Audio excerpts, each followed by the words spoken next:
제목으로 하나님의 말씀을 전하겠습니다. 우리 교회 현관 입구에 자동문을 달아놓으니까 참 좋습니다. 비바람도 막아주고 또 출입을 할 때 가까이 다가가기만 하면 문이 자동으로 쫙 열리고 너무나 좋습니다. 여러분이 인생에도 수많은 문들이 있습니다. 그런데 그 문들이 그냥 열리는 것이 아닙니다. 고비고비마다 우리가 들어가서 점령하고 취해야 될 그 것들이 있을 때에 반드시 그 들어가는 그 문에 가까이 다가가야 그 문이 열리게 되어 있는 것입니다. 또 반자동문처럼 그냥 그 버튼을 터치만 하면 우리가 힘을 들이지 않아도 그 문이 열리게 되어 있습니다. 그러나 우리가 그 문에 가까이 가지도 아니하고 또 터치하지 않으면 아무리 우리가 그곳에 들어가고 싶고 하고 싶지만 할 수 없게 되어지고 이룰 수가 없게 되어지는 것입니다. 여러분의 인생의 문이, 축복의 문이 열릴 수 있게 되기를 주님의 이름으로 축복합니다. 축복을 얻기 위해서, 우리 인생의 성공과 형통을 위해서 우리가 그 문 앞에 가까이 나아가고 터치하듯이 반드시 해야 될 일들이 있는 것입니다. 우리가 인생을 살면서 희망이 보이지 않을 때에 우리가 사방이 막혀 있다라고 표현을 합니다. 또 사면초가에 사면초가다, 문들이 닫혀 있다라고 하는 이런 표현들을 쓰고 있습니다. 우리는 그동안 이 코로나 또 때문에 약 2년이 넘는 기간 동안에 모든 것들이 다 닫혀져 있는 상황 속에서 우리가 지내왔습니다. 우리 교회는 그래도 한 번도 빠짐없이 예배당에서 주일날 예배 드리는 것이 멈추지 않았습니다. 그러나 많은 교회에서 중간중간에 어쩔 수 없이 교회 문이 닫혀져서 예배 드리지 못하는 경우가 있는 교회들이 많이 있었습니다. 어느 신문에 보니까 작은 교회는 그렇지 않지만 큰 교회에는 숫자가 많으니까 그 예배당 안에 다 들어갈 수가 없으니까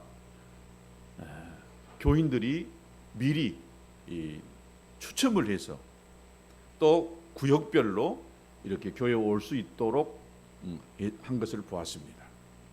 2년 동안에 어떤 권사님이 2년 만에 그 교회에 가가지고 교회 마당 앞에서 펑펑 울면서 우리 목사님 보고 싶었다고 목사님 끼안고 있는 사진이 어느 신문에 있는 것을 보았습니다. 전도의 문이 막혀져 있었잖아요. 믿는 사람도 교회에 자유롭게 나가서 예배할 수 없는데 믿지 않는 사람들을 우리가 교회로 또 전도한다는 것은 참 힘든 이런 상황에 놓여 있었습니다. 전도의 문이 다 막혀져 있었습니다. 또 사람과 사람들이 모여서 또 같이 식사하고 또 모임도 갖고 깔깔 웃고 또 아픔도 서러움도 기쁨도 함께 나누는 그런 모임들도 다 닫혀져 있었습니다.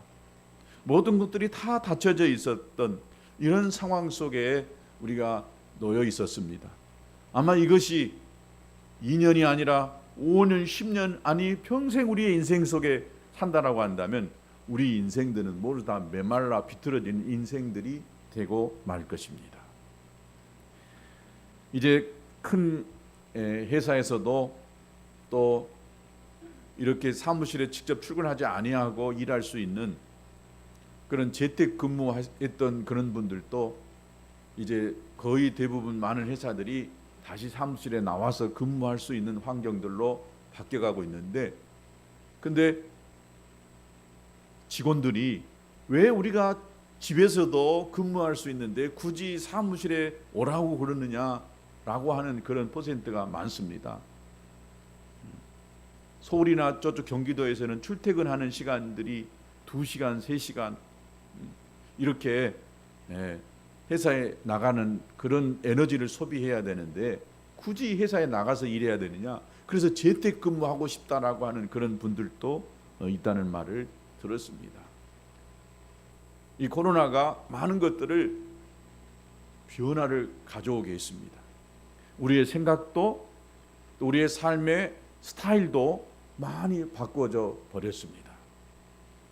신앙도 좋아지는 사람이 있지만 그러나 대부분 사람들이 교회에 가까이에 나오지 못하니까 또 말씀에 대한 이 양육이 제대로 이루어지지 않다 보니까 또 교회 안에서 또 이 목장별 구역별 소그룹 모임을 하지 못하다 보니까 사람과 사람과의 관계가 멀어지고 그러다 보니까 신앙들이 이렇게 멀어져 갔던 경우가 많습니다. 우리들의 인생에 여러 많은 문들이 다 닫혀져 있었던 이런 상황 속에 놓여 있었다는 것을 알 수가 있습니다. 오늘 우리가 읽었던 이 성경의 본문에도 보면 이스라엘 백성들이 이제 가나안 땅을 향해서 나아가게 되어질 때에 저들 앞에 큰 성 여리고라고 하는 성이 가로막혀져 있었습니다. 그런데 이 성에 오늘 1절 말씀에 보면 이스라엘 자손들로 말미암아 여리고는 굳게 닫혔고 출입하는 자가 없더라라고 했습니다. 이스라엘 백성들이 오니까 여리고 성의 문이 아주 딱 닫혀놔 버렸습니다. 누구도 출입할 수 없는 이런 상황에 있었던 것을 볼 수가 있습니다. 여리고 성은 지금부터 약 7,000년 전에 있었던 그런 도시다라고 이야기합니다.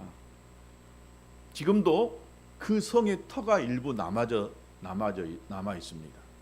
그리고 그 여리고 성은 여리고라는 그 지역은요 정말 아름다운 그런 도시다라고 말할 수가 있습니다. 그래서 종려의 도시다라고 그렇게 이야기합니다. 그 도시는 한겨울에도 영하로 떨어지질 않아요.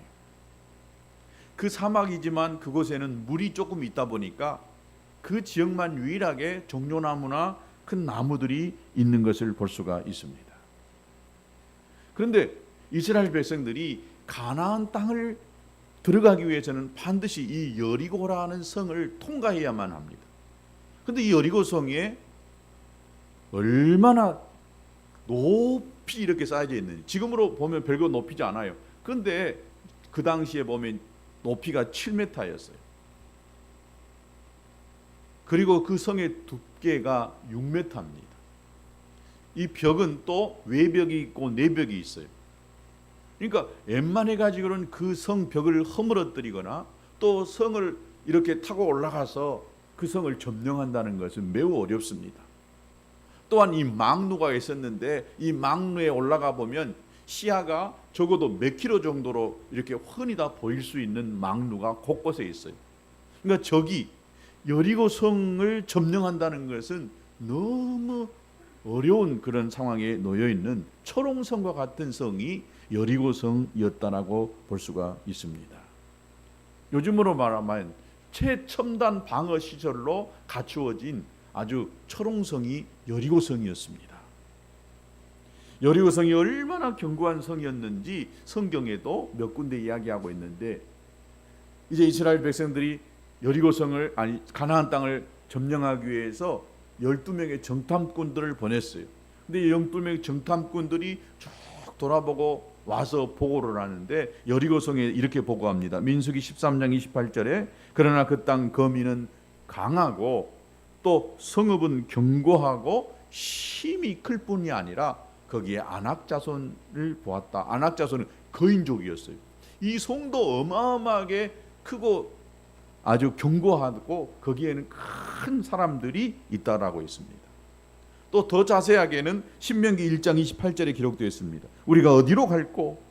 우리 형제들이 우리로 낙심케 하여 말하기를 이 백성은 우리보다 장대하며 그 성읍은 크고 그 성곽은 하늘에 닿았다라고 합니다. 거기 사람들 보니까 우리는 전부 다 작게 보이고 그 사람들은 덩치도 이렇게 커가지고 감히 쳐다볼 수 없을 정도로 큰 사람들이고 그 성곽이 하늘에 닿았다. 이것 좀 과장법이겠죠. 그만큼 이 성의 높이가 높아가지고 우리가 그 성을 점령하고 그 성을 무너뜨린다는 것은 있을 수 없는 일이다라고 그들이 이야기했던 것을 볼 수가 있습니다. 만일 여호수아가 이스라엘을 여호수아가 또 이 가나안 땅을 정복하려고 한다면 반드시 먼저 정복해야 될 성이 여리고인데, 이 여리고는 지리적으로도 굉장히 중간에 있었어요. 동서남북 아주 핵심적인 곳이 있었기 때문에 좌우로 반드시 이 여리고성을 점령하지 않으면 어떤 것도 이룰 수가 없었습니다. 실제로 세계 제1차 이 대전에 영국의 알렌비 장군도 그 중동 팔레스타인 땅을 점령하기 위해서 이 여리고를 가장 먼저 점령했던 곳이었다라고 볼 수 있습니다.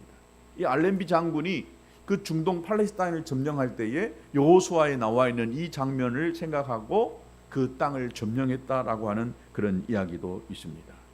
여리고는 그만큼 중요한 도시였습니다. 그런데 그 여리고에 지금 굳게 그 문이 닫혀져 있다라고 하는 것입니다. 여리고성은 마치 우리가 이 코로나 그 이후에 우리를 막고 있는 수많은 장애물과도 같습니다.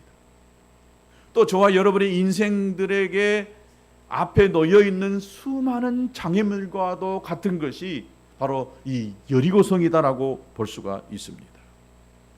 그러나 우리가 쉽지 않지만 반드시 여리고를 점령해야 가나안을 얻듯이 우리가 시험을 통과하고 그 문제를 해결해야만 우리가 하나님이 주시는 복을 누리고 형통의 삶을 살 수 있는 것과도 같던 것이다라고 볼 수가 있습니다.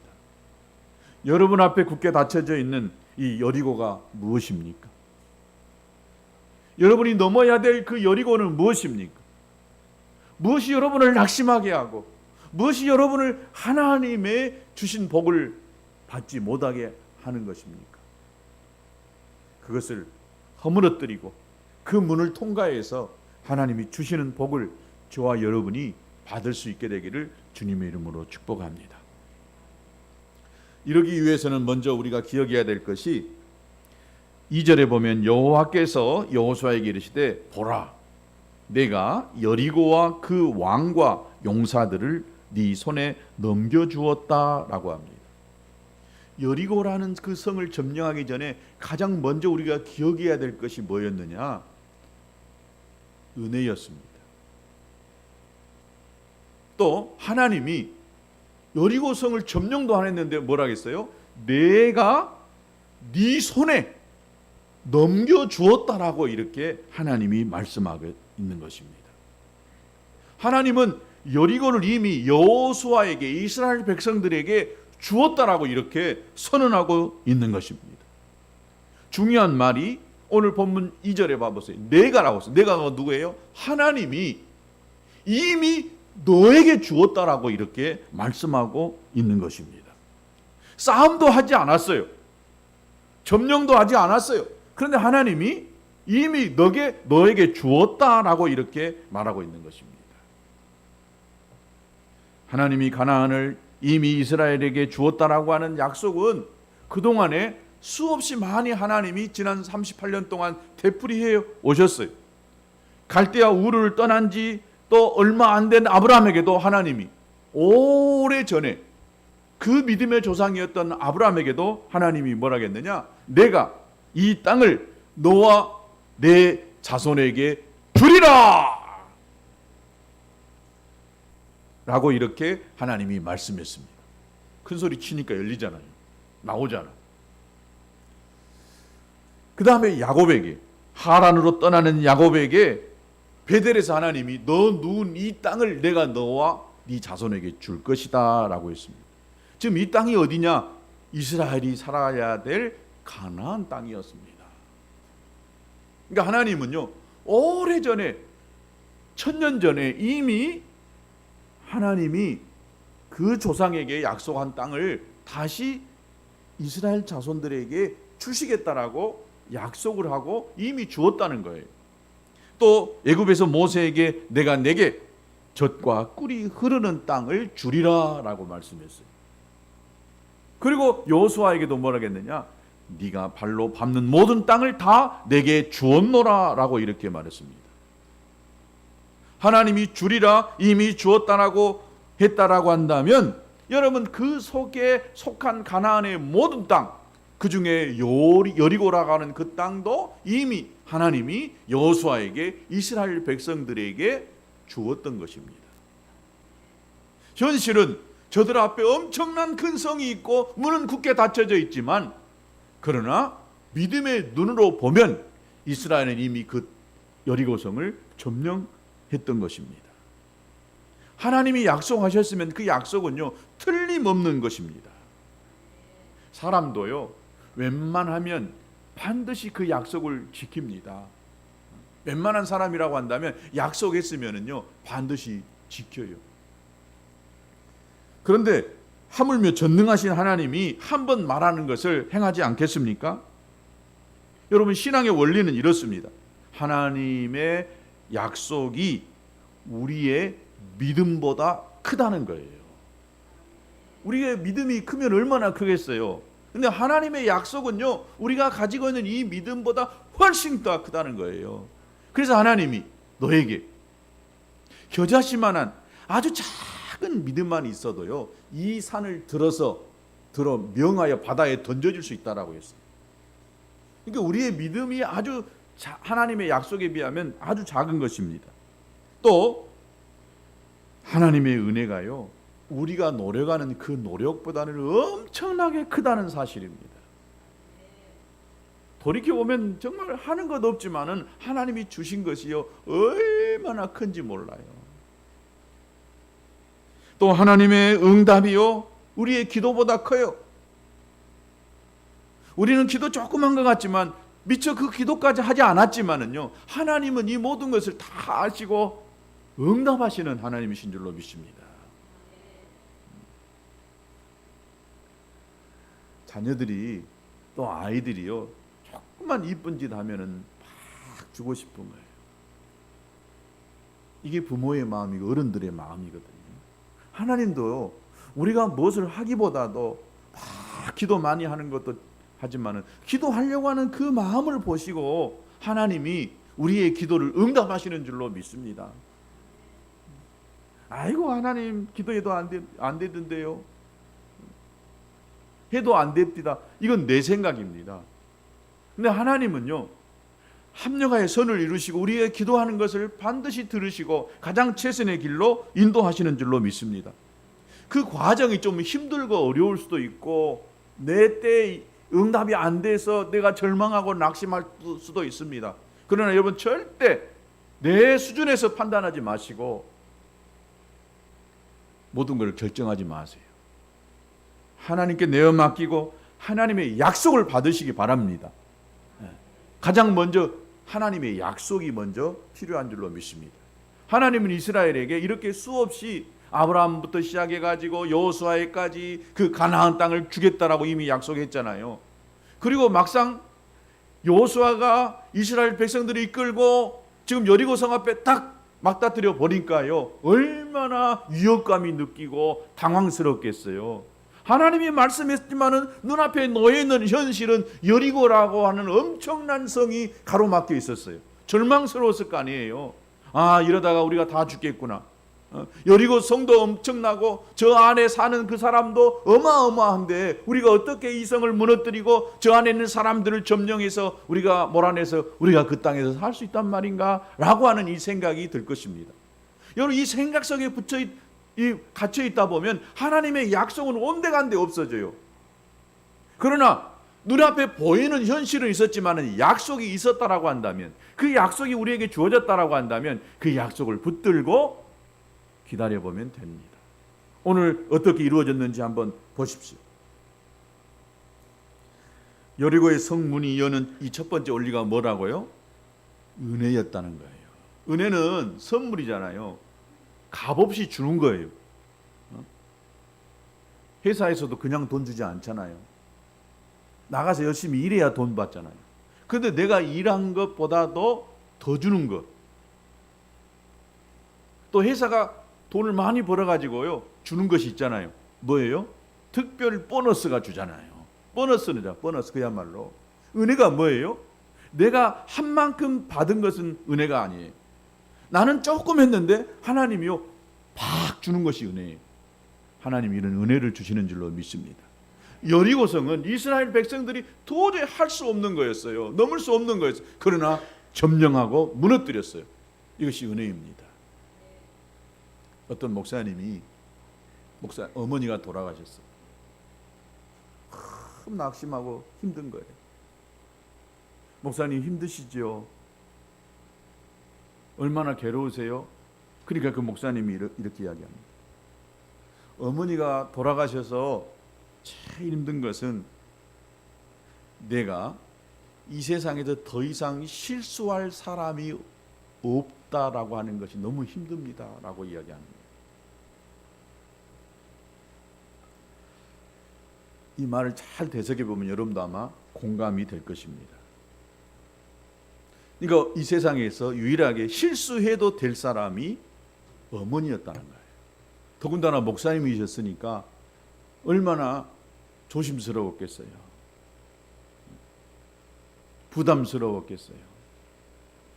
사람들, 성도들 앞에 항상 목사님은 목사님다워야 하잖아요.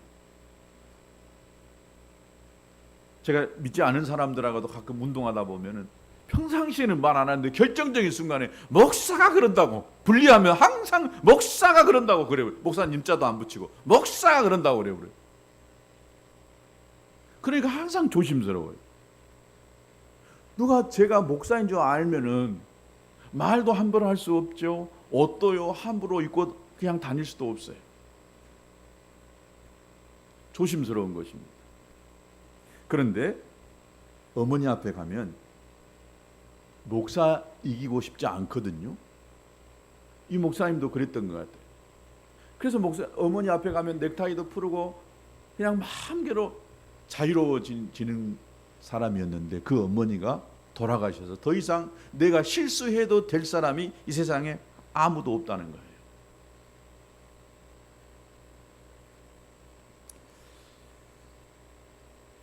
저도 참 그런 것 같아요.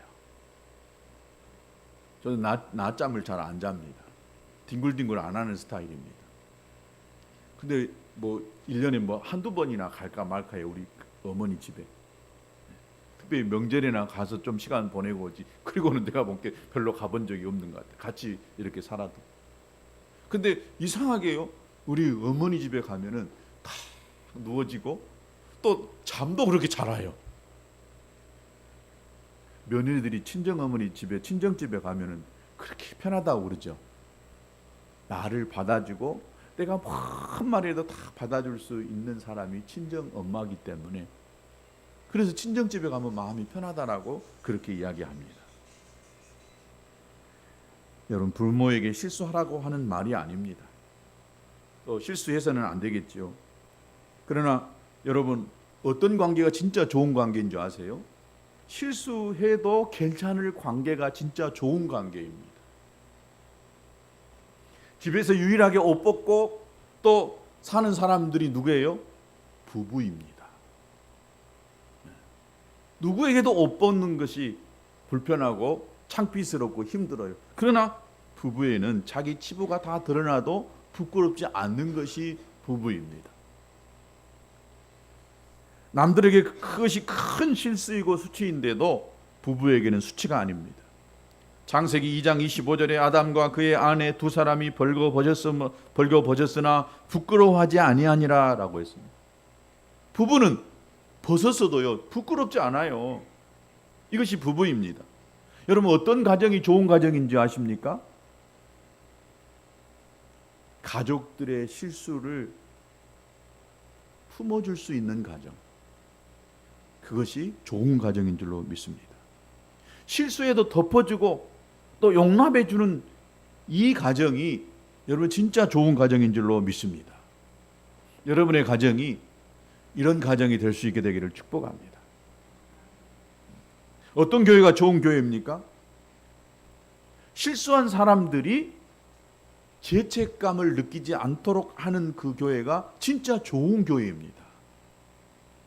이 교회는요, 어쩌면 교회 밖에 있는 사람들보다도 더 건강하지 못한 사람, 상처받고 힘없고 약한 사람들이 모여 있는 곳이 교회일 수 있습니다. 그러니까 교회 안에서 더 문제가 많이 일어나고요, 싸움도 많이 일어날 수도 있는 것입니다. 아이고, 교회가 뭔 싸운데. 교회니까 교회 안에서도요, 싸워서는 안 되지만 싸울 수 있는 것입니다. 다른 데서는 인정해주지 않고 용납해주지 않는데 교회에 가면은 인정해줘요, 받아줘요. 실수해도 용납해주는 그 교회가 진짜 좋은 교회입니다. 어떤 목사가 진짜 좋은 목사인지 아십니까? 여러분, 설교 잘하는 목사, 설교 잘해야 되겠죠. 근데 설교 잘하는 것, 여러분 1년 2년만 지나보세요. 제 설교 뭔 말 하려고 했는지 다 알아버려요.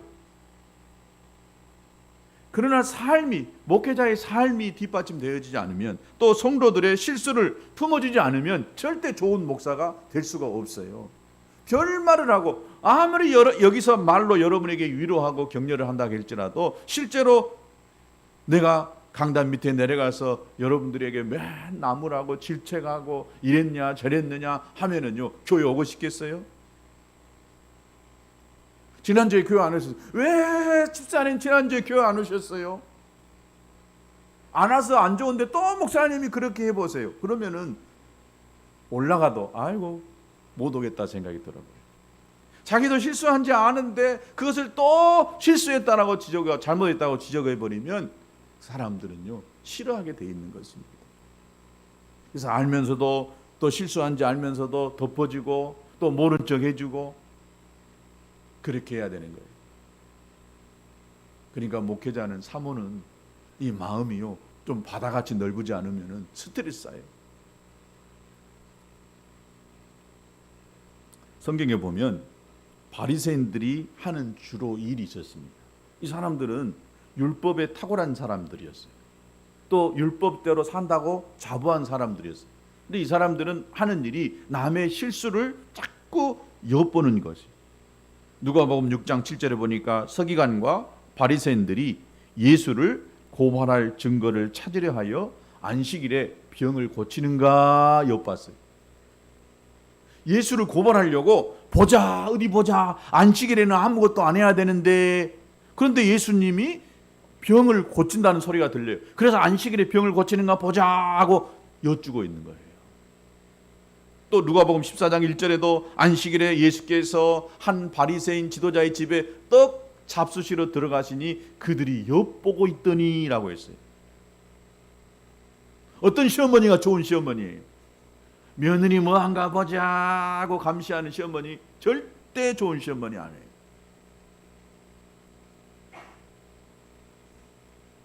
하나님은 우리의 실수 때문에 관계를 깨지 않는 분이십니다. 내가 하나님 앞에 잘못한 것, 실수한 것 생각해 보면 벌써 하나님이 나를 떠나셨어야 돼요. 그런데도 하나님은 언제나 하나님 제가 죄지었어요, 하나님 제가 또 잘못했네요 라고 한다면 하나님이 그래 그랬니? 그래 다음에는 하지 마라 라고 이렇게 품어주시는 분이 우리 하나님이신 줄로 믿습니다. 그 하나님의 사랑 앞에 우리가 가까이 나아가잖아요. 하나님은 사랑이시니까 정죄하고 판단하고 나무라면은 가기 싫은 거예요. 여러분도 이렇게 다른 사람의 실수를 품어줄 수 있는 사람이 되시기를 바랍니다. 잘못해도 그냥 용납해 줄 수 있게 되기를 주님의 이름으로 축복합니다. 그러다 보면 사람을 얻게 되어져요. 하나님의 은혜로 애굽을 떠난 이스라엘은 홍해바다를 건너게 됐고 또 광야는 통과하게 되어 있습니다. 저들이 뭘 해서 그런 것이 아니라 하나님의 약속이 있기 때문에 홍해가 있든지 광야가 있든지 요단강이 있든지 다 가게 돼 있어요.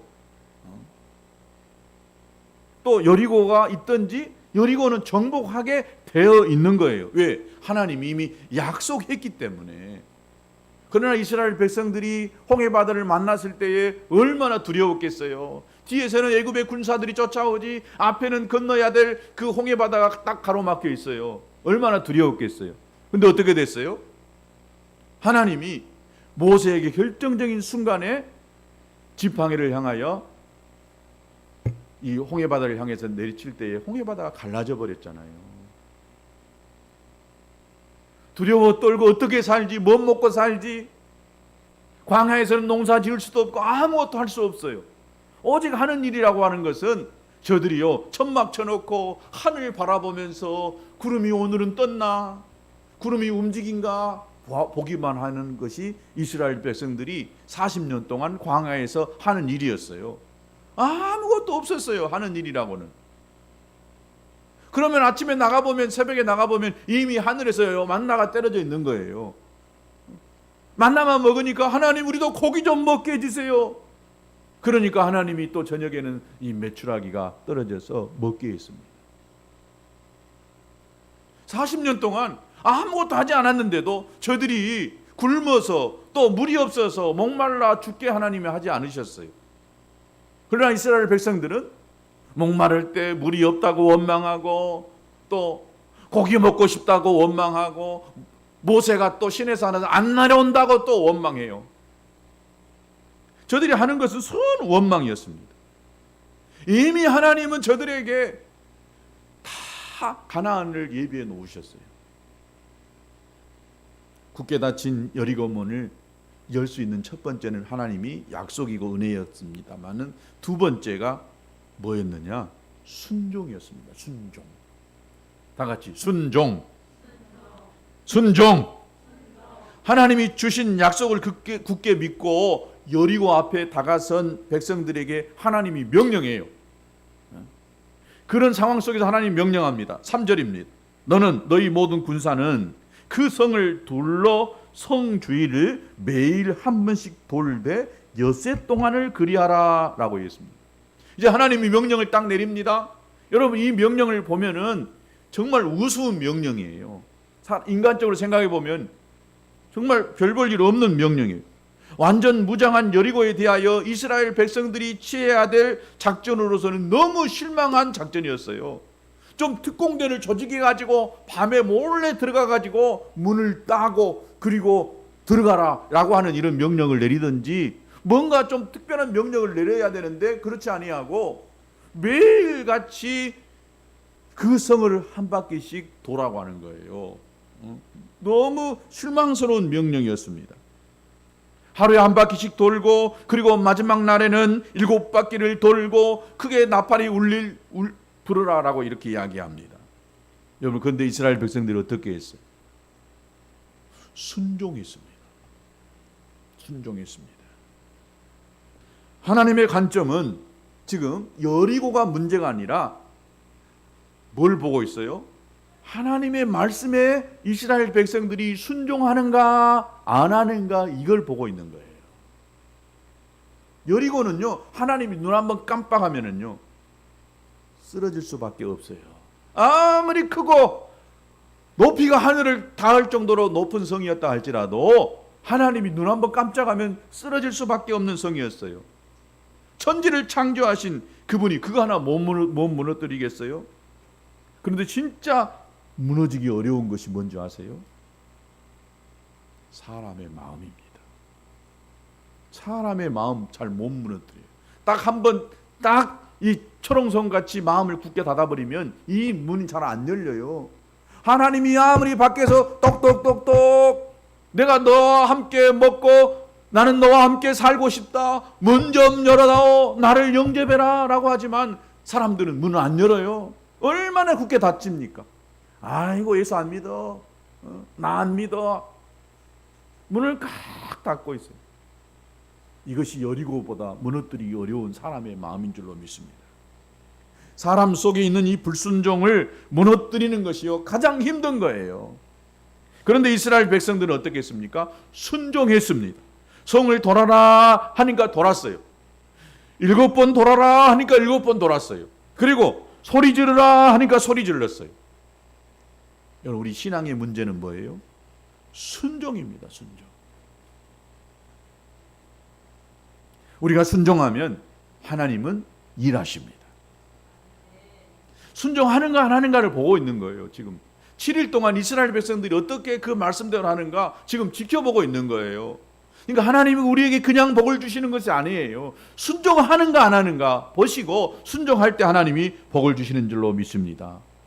믿음의 문제는 순종의 문제입니다. 아무리 많이 알아도 성경을 달달 다 외우고 별 지식이 다 있어도요, 여러분 말씀 앞에 순종하지 않으면 무슨 소용이 있겠습니까?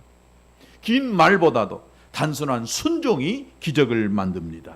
이스라엘 백성들이 순종하자 어떻게 됐어요? 하나님의 기적이 일어나게 되는 줄로 믿습니다. 20절에 이에 백성이 외치고 제사장들은 나팔을 불매 백성이 나팔 소리를 들을 때에 크게 소리질러 외치니 성벽이 무너져 내린지라. 이스라엘 백성들이 하는 일이라고는 말씀한 대로 그대로 한 것밖에 없어요. 마지막 날 7바퀴를 돌고 나팔 소리가 울려서 소리 지르려 할 때 와 소리 지르니까요, 그냥 그 소리에 어마어마한 그 두께의 성벽이 그냥 무너져 내려버린 것입니다. 할렐루야. 여러분 순종하면 기적이 일어납니다. 마지막 여리고 문이 열리는 세 번째, 첫 번째는 은혜였고 두 번째는 순종이었어요. 마지막에는 이 말입니다. 말. 언어의 능력. 여리고성을 도는 백성들에게 하나님이 지시한 것이 뭐예요? 여호수아가 백성에게 10절에 보니까 너희는 외치지 말며 7일 동안은 입 딱 다물고 있으라는 거예요. 아무 말도 하지 말고 너희 입에서 아무 말도 내지 마라. 여러분 매일같이 나와서 이스라엘 백성들이 줄을 맞춰서 그 여리고성을 한 바퀴 돌 때 얼마나 불평 원망의 소리를 많이 하고 싶었겠어요. 그동안 보니까 이스라엘 백성들이 원망의 백성이었어요. 무엇이 없다, 뭐가 안 된다, 뭐가 안 된다, 틈만 나면 원망하는 사람이었어요. 그러니까 하나님이 그 원망을 못하도록 입을 깍 다물고 7일 동안 그냥 매일같이 하루에 한 바퀴씩 돌아라 라고 했습니다. 침묵해야만 했던 거예요.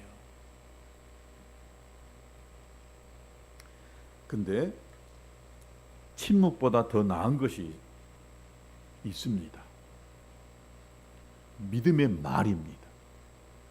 믿음의 말. 믿음의 말이 안 나오면 입을 딱 다물고 있으면 돼요.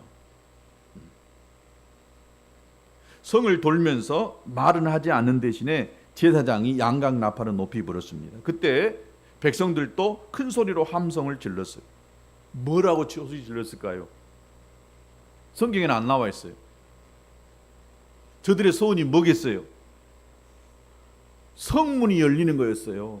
그러니까 저 여리고 성문은 열릴지어다! 열려라! 아마 이렇게 했을 거예요. 여리고 성은 무너져라!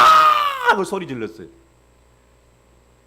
크게 소리 질러야 아마 무너질 것 같으니까. 그동안은 입 딱 다물고 살았으니까 7일째 되니까 얼마나 소리 지르라 하니까 소리 질렀겠어요.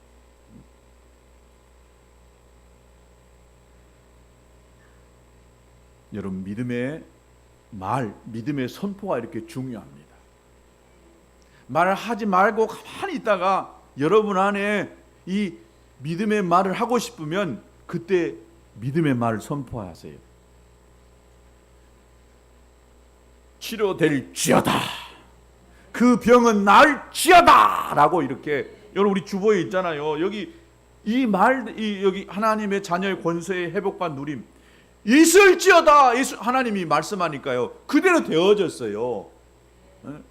치료될지어다 하니까 그대로 되어져. 정복할지어다. 믿음의 말을 여러분 선포하면 그 말대로 되는 줄로 믿습니다. 애기 썩을 놈 하면 썩을 수밖에 없어요. 그러니까 자녀들한테 욕할 때도 애기 잘 될 놈 그러세요.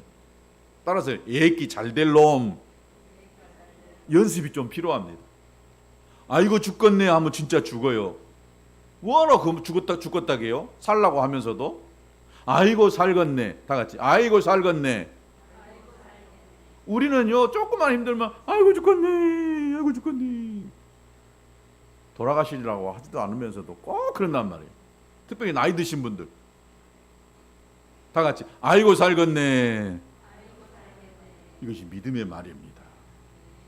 이 말은요 굉장한 힘이 있어요. 하나님이요 말이요 말씀이잖아요. 그래서 우리가 어떤 말을 하고 사느냐가 우리 인생을 결정하는 거예요. 그래서 믿음의 선포를 하실 수 있게 되기를 주님의 이름으로 축복합니다. 여러분 앞에 여리고성이 무엇입니까? 여러분 앞에 놓여있는 여리고의 그 성문이 어떤 문이든지 간에 그 닫혀져 있는 문을 눈으로 볼지라도 말은 믿음의 말을 할 수 있게 되기를 바랍니다. 내 앞에 있는 저 성벽은 무너질지어다, 길은 열릴지어다라고 이렇게 수없이 믿음으로 선포할 수 있게 되기를 바랍니다. 제가 늘 이야기하잖아요. 우리 교회가 여기 있을 때, 제가 여기 올 때만 해도 진짜 오솔길 같은 빗길로 왔어요. 암담했어요. 그때부터 저는 여기에 길이 열릴지어다라고 기도했어요. 그러니까 없는 길도 이렇게 계획이 되어지고 또 나중에는 결국 길이 열리게 되더라고요. 세월이 진짜 오래 걸렸어요. 오래 걸렸어. 우리 저 밑에 대나무를 크게 달아놓고 점쟁이 점을 쳤던 그 점집이 있었어요. 이 주위에 몇 군데가 있었어요. 저는 볼 때마다 저 집은 점괘에는 안 나올지어다, 그리고 저 깃발은 뽑힐지어다라고 기도했는데 어느 날 가보니까 저 밑에 대나무 깃발이 사라졌더라고요. 점괘가 안 나오니까, 사람이 안 오니까 없어졌겠죠. 오래 걸릴 수 있어요. 그러나 그 과정 속에 하나님 우리를 훈련하시고 만들어 가십니다. 믿음을 키워내십니다. 여러분 앞에 놓여있는 여리고의 문이 다 활짝 열리고 여리고성이 무너지고, 그리고 여러분 앞에 가나안의 축복이 열리기를 주님의 이름으로 축복합니다. 내가 찬송하겠습니다. 찬송가 300